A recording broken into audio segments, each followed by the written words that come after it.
Mr. Minister, thank you so much for giving us the time and talking to Press TV. My first question regards the legal commitments. We're hearing a lot that there was no signing because this is not a legal agreement or a document. It's basically a joint plan of action or roadmap for the sides. But when the UN Security Council resolution comes into play, is that going to give a legal commitment based on the JCPOA? Well, it's a multilateral understanding. Many multilateral understandings are not signed, but this will have the added benefit of being adopted, endorsed by the Security Council under paragraph 25 of the Charter, which requires member states to abide by decisions of the Security Council. So it's an important guarantee, but more importantly, it's a fact that it's not a bilateral agreement. It's not the commitments on one side vis-a-vis another single country, but vis-a-vis five more. I mean, the two countries and five more are engaged in this agreement. So it gives it the credibility of a multilateral understanding, and I believe, even politically speaking, it is an important document that provides a way out of a very unsuccessful policy of trying to impose pressure on Iran.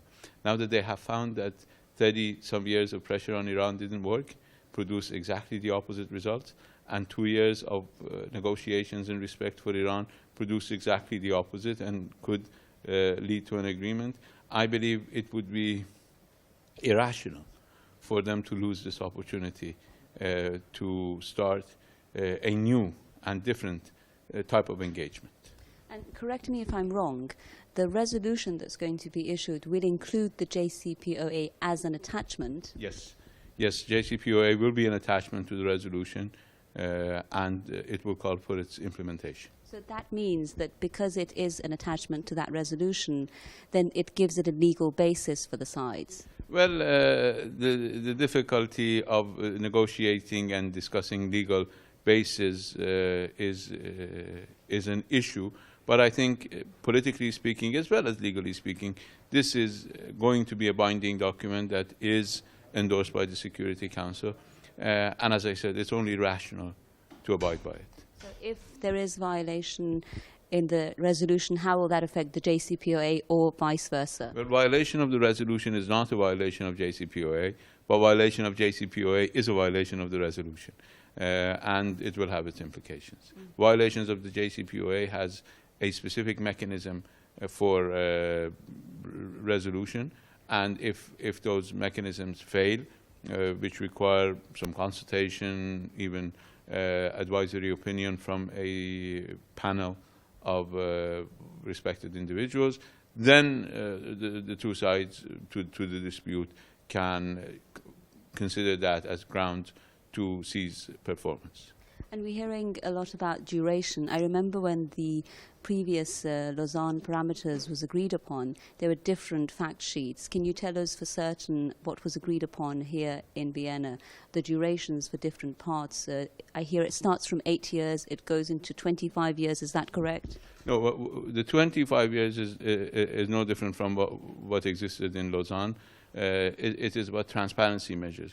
What we have said very clearly was that restrictions on Iranian R&D should be limited to under 10 years, and now it is limited. We have accepted limitations for 8 years, and then it will start a reasonable slope based on Iran's own scientifically and economically driven program for moving to a commercial scale enrichment program, because the enrichment that we conducted up to now was generally geared towards establishing our right. Now that we've established our right, and for the first time in the history of the Security Council is recognizing that right for any country, but it is recognizing it for Iran. It is important for us to make sure that our program is economically feasible and will reach the commercial stage, and that is our program that we will submit to the IAEA.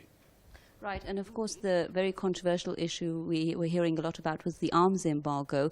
Can you explain for us what the difference now is between the term restrictions that you refer to in the JCPOA with what existed before? What existed before was a total ban on the sale of certain arms, certain categories of arms to Iran, and on the selling by Iran of those arms. Now, the restrictions that exist now for a 5-year limited time reflect a procedure for acquiring those weapons for self-defense. So it's a different from the total ban to a different set of measures, which will lead finally to the total removal of these restrictions in 5 years. And just another technical question for you.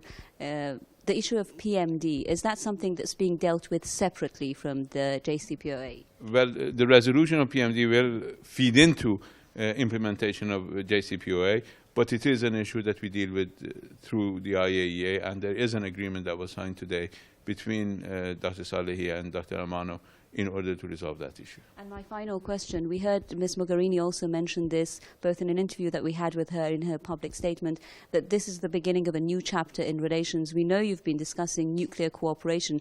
Can you outline for us, in the near future, will we see this cooperation in the nuclear areas and other areas now that the sanctions are gradually moving away?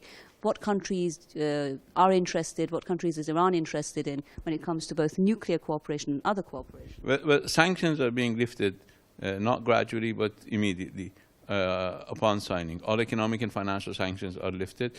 There will be restrictions on dual-use items, on military equipment, and there are procedures for addressing them.